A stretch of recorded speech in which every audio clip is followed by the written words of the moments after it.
ঢাকা বিশ্ববিদ্যালয় কেন্দ্রীয় ছাত্র সংসদ ডাকসু নির্বাচনের ফলাফলে এবার সবচেয়ে আলোচিত নাম সাদিক কায়েম।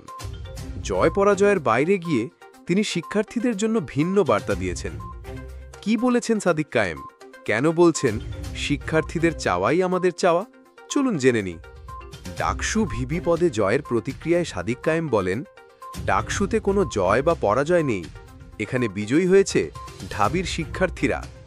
তিনি আরও বলেন, মহান মুক্তিযুদ্ধের শহীদ থেকে শুরু করে আবরার ফাহাদ সহ সব শহীদদের স্মরণ করছি।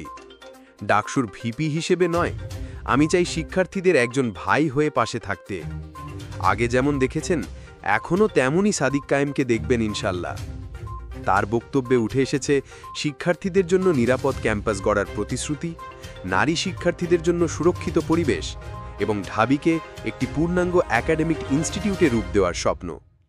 সাদিক কায়েম বলেন, যে ধর্ম, মত কিংবা পথের হোক না কেন, সবাই মিলে আমরা এগিয়ে যাব। শিক্ষার্থীদের চাওয়াই আমাদের চাওয়া।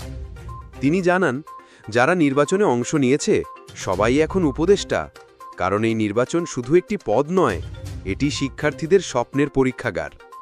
জুলাই বিপ্লবের কথা স্মরণ করে তিনি যোগ করেন, এখান থেকেই দেশের গণতান্ত্রিক লড়াই নতুন মাত্রা পাবে।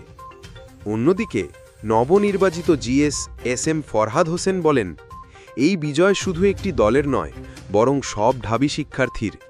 এটি একটি বিশাল আমানত যা আমরা রক্ষা করব। তিনি আরও যোগ করেন, কোনো বিজয় মিছিল নয়, কোনো উল্লাস নয়, বরং শিক্ষার্থীদের আমানত রক্ষাই হবে আমাদের প্রথম দায়িত্ব। সাদিক কায়েমের এই বক্তব্য ছড়িয়ে পড়েছে সামাজিক যোগাযোগ মাধ্যমেও। শিক্ষার্থীরা বলছেন, তাঁর এই বার্তাই প্রমাণ করে জয় নয়, দায়িত্বই সবচেয়ে বড় চ্যালেঞ্জ।